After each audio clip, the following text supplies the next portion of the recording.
આપણે દીપાલીબેન સાથે આવીએ કે દીપાલીબેન, તમારી ગુજરાત પરિવર્તન પાર્ટીની 3 મહિનામાં રચના થઈ, જોરશોરથી ઝુંબેશ ચાલી, જિલ્લે જિલ્લે તમે લોકો ફર્યા અને એક વાતાવરણ એવું પણ ઊભું થયેલું હતું કે જીપીને ઓછામાં ઓછી 10 થી 15 સીટો મળી શકે છે.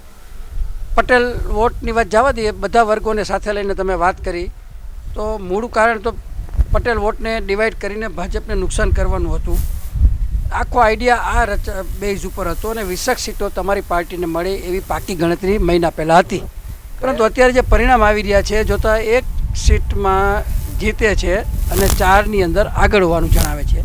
તો કેશુભાઈ પટેલ જેવા મારથી જેણે 2 વખત મુખ્યમંત્રી પર શોભાયું છે અને અત્યાર સુધીમાં નરેન્દ્રભાઈ મોદીની સરકાર કરતાં પણ એની સરકારમાં વિધાનસભાની સીટો વધારે હતી અને લોકસભાની અંદર પણ કેશુભાઈની સરકારમાં 21 સીટો આવેલી, કેશુભાઈની સરકારમાં બીજી વાર 20 સીટો આવેલી ને એની સાથે ગોરધન ઝડફિયા જેવા વિશ્વ હિન્દુ પરિષદના નેતા પણ સાથે છે, સુરેશચંદ્ર મહેતા જેવા જેણે અત્યંત બુદ્ધિશાળી કહેવાય એવા નેતા પણ સાથે છે. અને આ બધું હોવા છતાં તમારી જે અપેક્ષાઓ અને જે લોકોને પણ હતી ને તમારી પક્ષને પણ હતી એ જોતાં આટલું બધું સીટો ઓછી આવવાનું કારણ શું? અથવા તો પ્રજાનો તમને સપોર્ટ ન મળ્યો કે પછી તમારા મતને કારણે કોંગ્રેસને નુકસાન થયું છે કે એ બાબતે આપનું શું કહેવું છે?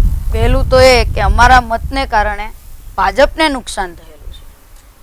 આજે ભાજપના વોટ તોડવામાં જીપીપી આગળ છે એ અમે કહી શકીએ, દાવા સાથે કહી શકીએ છીએ. 85 વર્ષની વયે કેશુબાપાએ જો આ 2 મહિનામાં ગુજરાત પરિવર્તન પાર્ટીની રચના કરી તો કઈ 2 મહિનામાં આટલી મોટી પાર્ટીની રચના કરવી એ કોઈ ખાવાના ખેલ નથી. એ તો આ બાપા જેવા દિગ્ગજ નેતા જ કરી શકે કે જેમણે ભાજપના મૂળ નાખેલા હતા. પણ ભાજપમાં એક માથું એવું આવ્યું કે જે પોતે આઈ એમ સમથિંગ સમજતું હતું, જેના કારણે આજે કાશીરામ રાણા છે, આપણે ગોરધનભાઈ ઝડફિયા છે, શંકરસિંહ વાઘેલા છે, કેશુબાપા છે, એમને બહાર થવાની ફરજ પડી તો એનું કારણ માત્ર મોદી જ છે.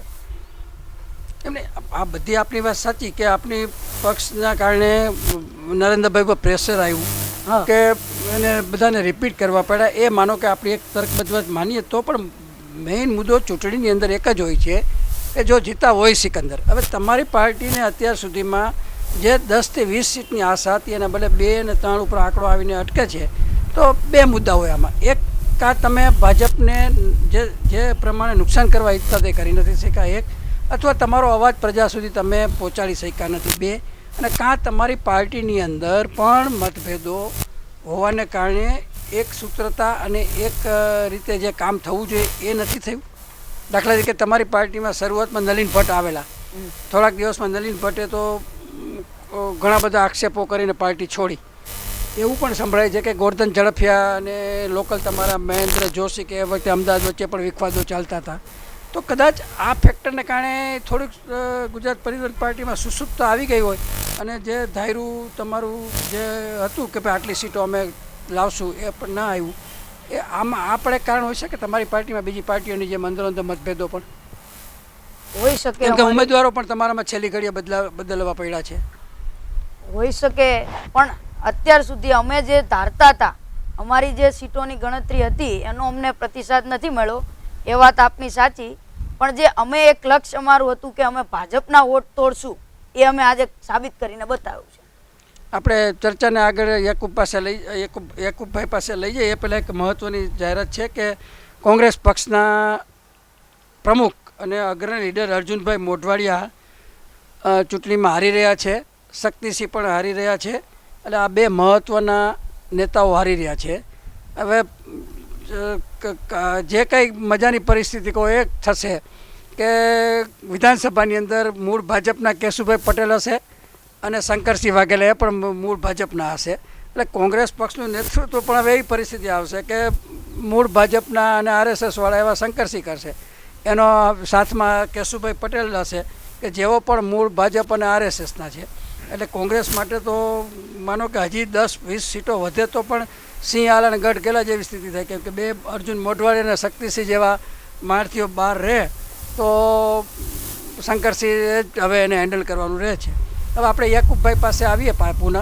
યાકુબભાઈ, આટલો બધો કોંગ્રેસનું આપણે પણ અગાઉ ચર્ચા કરી ગયા, ફરીથી એ જ મુદ્દા ઉપર આપણે આવીએ કે કોંગ્રેસે આટલા સંકલ્પ પત્રમાં લેપટોપ જેવી જાહેરાતો, ઘરના ઘર જેવી જાહેરાતો, 20 લાખ મહિલા બહેનોએ ફોર્મ ભર્યા, ત્યારે એક તબક્કે તો એવું લાગતું હતું કે ગુજરાતના ઇતિહાસમાં કદાચ આ પહેલીવાર કોંગ્રેસ પક્ષ 10 વર્ષમાં જાગૃત થયો હોય ને કોંગ્રેસ પક્ષના ફોર્મ લેવા માટે લાઈનો લાગી હોય, એવો કદાચ આ પહેલો હતો અને ઉત્સાહપૂર્વક વાતાવરણ હતું. પણ છતાં એને મતમાં કેમ પરિવર્તન ન કરી શક્યા તમે લોકો?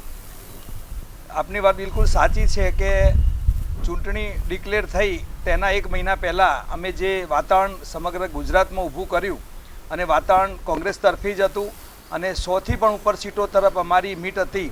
પણ ટિકિટ વહેંચણીમાં ક્યાંક કોક જગ્યાએ ક્યાં અમે ન્યાય ના કરી શક્યા, એના કારણે અમને થોડું ઘણું નુકસાન એકંદરે થયું છે. પણ તેમ છતાંય નરેન્દ્ર મોદીએ જે 151નો ટાર્ગેટ બનાવ્યો હતો અને આખી દુનિયામાં જે ડેવલપિંગની વાત કરી હતી ને જાપાન ને રશિયા અને ઇઝરાયલના લોકોને અહીંયા બોલાવીને જે પોતાની ઇમેજ ઊભી કરવાની જે વાત કરી હતી, તો 151 તો શું પણ 130 સુધી પણ પહોંચી શક્યા નથી. એ સ્વીકારવું જ પડશે. અમે પણ ક્યાંક કાચા પડ્યા છીએ, એ વાત તો બિલકુલ સાચી જ છે.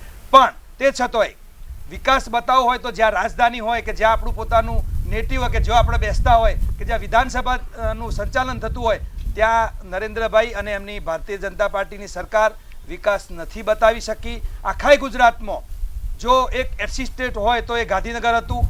બિલકુલ સક્ષમ અને જાગૃત મતદારો હતા, શિક્ષિત મતદારો હતા, કર્મચારીઓ હતા, ઉદ્યોગપતિઓ હતા. તે છતાંય ગાંધીનગરમાં 5 સીટોમાં એ હારી રહ્યા છે. અને બીજું કે સમગ્ર ગુજરાતને જે નુકસાન કર્યું, 35,000 રૂપિયા કરોડ નેનોમાં આપ્યા, એ સાણંદની સીટ પણ એમણે ગુમાવી અને વિરમગામની સીટ પણ ગુમાવીને કડીની સીટ પણ ગુમાવી છે. એટલે અમે સરકાર નથી લાવી શક્યા, પણ એમનું પાણી તો નીચે ઉતરી ગયું છે અને અમે સંઘર્ષ ચાલુ રાખીશું. કારણ કે અમે સત્તાલક્ષી નથી, અમે પ્રજા માટે છીએ, અમે રાષ્ટ્રીય માટે, અમે એકતા માટે, બિનસાંપ્રદાયિકતા માટેની આ પાર્ટી છે. સત્તા ભલે અમને મળી નથી, પણ અમે આ દેશના કલ્યાણ માટે, રાજ્યના કલ્યાણ માટે અને પ્રજા માટે અમે સાચી વાત લઈ અને પ્રજા સમક્ષ જઈશું. અને હવે પછીના 5 વર્ષમાં અમે જે કંઈ અમને જાણવા મળ્યું છે અને અમે જે નુકસાન થયું છે એ ભરપાર કરવાનો અમને કોશિશ કરી. આપણે પ્રોફેસર રણછોડભાઈ સાથે આવીએ. રણછોડભાઈ, હમણાં યાકુબભાઈ કહ્યું એમ કે ગાંધીનગર જિલ્લાની 5 સીટમાં કોંગ્રેસ આગળ આવી રહી છે. એમના કયા મુજબ સાણંદની સીટ જ્યાં નેનોની વાત છે એ પણ એમ કે કોંગ્રેસ જીતી રહી છે. હવે આમાં આપણે 2 મહત્ત્વના આપણે તાત્વિક મુદ્દા તમારી પાસે જાણવા છે કે આનો અર્થ એવો થાય કે જ્યાં શિક્ષિત મતદારો છે એક, અને બીજું 40 વર્ષની ઉંમરથી લઈને 70 કે 80 વર્ષની ઉંમરના જે મતદારો છે, એમાં નરેન્દ્રભાઈની સરકારમાં વિશ્વાસ એ લોકોએ બહુ ઓછો વ્યક્ત કર્યો છે. અને માત્ર જે યુવા વર્ગ છે જે નરેન્દ્ર મોદીના કરિશ્માથી અંજાઈ ગયેલ છે, એના મતને કારણે આ સીટો મળી એવું લાગે, એવું આપણે પ્રથમ તબક્કે તર્ક કરીએ તો લાગે. કારણ કે ગાંધીનગરના જિલ્લા આખો શિક્ષિત છે. 5 સીટ જો ગાંધીનગરમાંથી કોંગ્રેસને જતી હોય તો એનો મતલબ એમ થાય કે જ્યાં નરેન્દ્રભાઈ મોદીનું શાસન જ ચાલે છે અને જે એનું હૃદય કહેવાય કેપિટલ, અને જ્યાં બધા અહીંયા કોસ્મોપોલિટન છે, માનો મદ્રાસી પણ રહેતા હશે, કેરાલીયન નોકરિયાત રહેતા હશે, હિન્દુ હશે, મુસ્લિમ, શીખ, જૈન બધા, અને જે એનું માપદંડ કહેવાય. તો એ જિલ્લાની 5 સીટમાં જો ભાજપને નુકસાન થતું હોય તો એનો અર્થ એવો થયો કે 40થી 80ના મતદારો અને શિક્ષિત મતદારો નરેન્દ્રભાઈથી એટલા સંતુષ્ટ નથી જે હોવા જોઈએ. એવું કંઈ છે નહીં. હજુ સુધી એ ગાંધીનગર જિલ્લાની બધી જ સીટોનું રિઝલ્ટ ડિક્લેર થયું નથી. બહુ જ માઇનોર સરસાઈ એ કોંગ્રેસની ક્યાંક ક્યાંક છે, પરંતુ એ શિક્ષિત યુવાન અને એ 40 વર્ષથી ઉપરના બધા જ મતદારો એ સમગ્ર ગુજરાતમાં એ જ્યારે નરેન્દ્રભાઈ મોદીના નેતૃત્વને સ્વીકાર્યું અને ભારતીય જનતા પાર્ટીને આટલી વિશાળ એ બેઠકો એ આપી છે અને જ્યારે હેટ્રિક નોંધાવવા આગળ વધી રહ્યા છે ત્યારે, એટલે હું એમાં માનતો નથી. કોંગ્રેસની એક પ્રકારની એ માનસિકતા 35 વર્ષ રાજ કર્યું, પરંતુ એમને વિકાસ હજુ પણ દેખાતો નથી, કારણ કે એમને કર્યો જ નહોતો. અને રણછોડભાઈ, એક મિનિટ રણછોડભાઈ, તમે જે સ્કૂલમાં ભણ્યા એ કોંગ્રેસે બનાવી છે. જે તમે હોસ્પિટલમાં આપણા બાળકોએ દવા લીધી એ કોંગ્રેસે બનાવી છે. દેશ આઝાદ થયો ત્યારે ટાંકણી નથી બનતી અને વિદેશથી ઘઉં લાઈને આયાત કરતા હતા. આ જે કઈ વિકાસ છે, તમે જે કોલેજો બનાવી એ નોન ગ્રાન્ટેબલ બનાવી, તમે હોસ્પિટલો ટ્રસ્ટોને આપી દીધી, ગરીબોને દવા નથી મળતી, શિક્ષણનું એક એન્જિનિયર બનવું હોય તો 10 થી 15 લાખ રૂપિયા જોઈએ છે. આ તમારો વિકાસ છે. વિકાસ તમે જે ભણીને આવ્યા એ વિકાસ હતો. ગાંધીનગરમાં મારી વાત સાંભળો. સાંભળો નથી, આ વાત ના કરશો. ગાંધીનગરમાં તમારા ધૂળ નરેન્દ્રભાઈ- ખાતી હતી એકે તમારા સર્કલ નરેન્દ્રભાઈ નહોતું મોદી જે આજે ગાંધીનગરમાં નાગરિકો છે ને 24 કલાક તમે શાંતિથી ને શાંતિથી અત્યારે જીવી રહ્યા છે, આનંદ માણી રહ્યા છે, બાળકો યુવાનો બધાને રોજગારી મળી રહી છે. તોફાન કરવાવાળા સત્તા ગાંધીનગરમાં બાજુમાં ગિફ્ટ સિટી આકાર લઈ રહ્યું છે, લાખો યુવાનોને નોકરી મળવાની શક્યતાઓ છે. ઓકળો આપો. એ આકાર લે પછી ખબર પડશે. બાકી તમે ખોટી વાતો કરીને ભરમાઈ શક્યા નથી પ્રજાને. આજે પણ તમે ભરમાઈ નથી શક્યા. એનો એ સાબિતી આજનું પરિણામ બતાવે છે. ગિફ્ટ સિટીમાં જમીને તમે બીજા ખેડૂતોની લઈ લીધી છે, એમને પૂરું વળતર કઈ મળ્યું સ્ટાઇલ નથી. જ નથી કોઈ. गुजरात के हरियाले कैपिटल गांधीनगर में प्रकृति के पास ऐसे सिर्फ एक ही जगह है, एसपी रिजॉर्ट। बच्चे जहां खुल के खेले और आप सुबह शाम बस आराम करें। एसपी रिजॉर्ट जहां है बैंक्वेट हॉल और स्पेशियस लॉन्स जो वेडिंग और अन्य ओकेजन्स को यादगार बनाएगा। Swimming pool, well appointed room, suites and cottages, multi cuisine restaurant, रोज शाम को गार्डन रेस्टोरेंट में लाइव म्यूजिक, एसी एनवायरनमेंट में conference facility, ample parking space. Gujarat में पहली बार lime spa of Cochin. SP resort near सरोजबा petroleum, Gandhinagar Chiloda highway. Call 65721234। If business is in your instinct, if profit is your aim, if capability is your strength, if strategy is your vision, then here is an opportunity of a lifetime. An unprecedented multi-sector global B2B interface.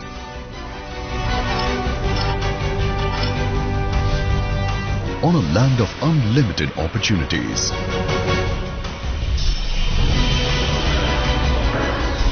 This is Vibrant Gujarat Global Trade Show 2013.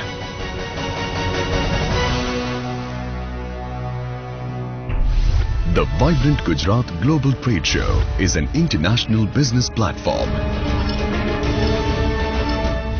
extending over 1 lakh square meter area, showcasing 25 plus sectors on one premise, and a promise of more than 1 crore footfalls. A leverage of unprecedented national and international trade, while interacting with decision makers. Showcase technologies, share innovations, and facilitate strategic business deals. A trade show of mammoth proportions on the enterprising soil of Gujarat. Jointly organized by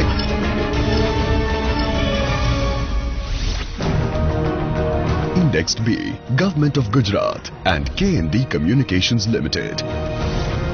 A leading trade show organizer merited with organizing over 50 trade fairs of diverse sectors, including engineering, machine tools, plastics, and robotics. A trade show advantageously segmented into 11 corridors of strength,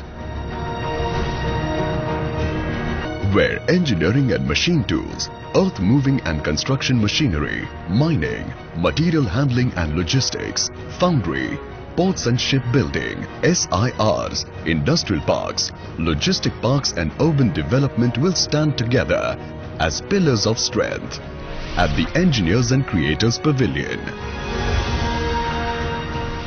where power generation and distribution, conventional and non-conventional power, environmental technology, oil and gas, and the renewable energy sectors will empower the Energizers and Generators Pavilion,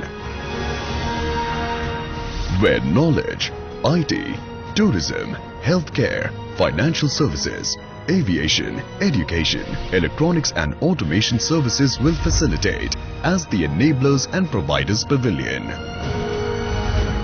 where agro and food processing, textiles, ceramics, water treatment and gems and jewelry firms will augment the producers and processors pavilion, where chemical and petrochemicals, pharmaceuticals and biotechnology, centers for excellence and innovation sectors will team up at the Synergizers and Reactors Pavilion.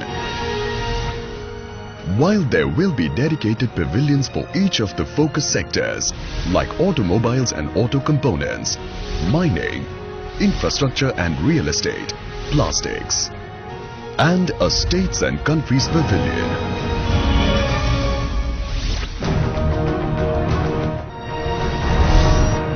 Where other states and country partners will display their show of strength. Vibrant Gujarat Global Trade Show 2013. A trade show where you will benefit from the current Vibrant Gujarat 2013. A global summit spearheaded by the far-sighted leadership of Shri Narendra Modi. I always say, experience Gujarat, feel Gujarat. And then it is up to you to take the decision whether you want to make money or you want to wait for the money. A trade show which draws the global business community, technocrats, international media and policy makers, and boasts of an 18,462 MOUs worth $889 billion. A trade show with the promise of a new avatar, a new platform, a new dimension, a new purpose that will ensure relevant footfalls.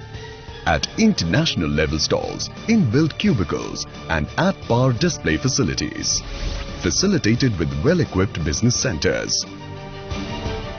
A new advantage of intersectoral business potential, where MSME units can harness the power of multi-sector stalwarts and book multi-sector orders at one go.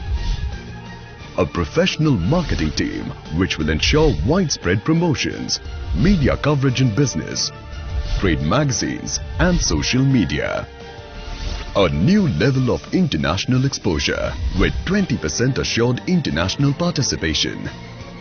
Reliable participation from countries like Japan and Canada, and over 100 nation representations at the summit. Vibrant Gujarat Global Trade Show, where networking is key, where trade is trapped, where decision makers gather. Vibrant Gujarat Global Trade Show 2013, where business is action, on January 8th to 13th, 2013. The world will arrive. With you.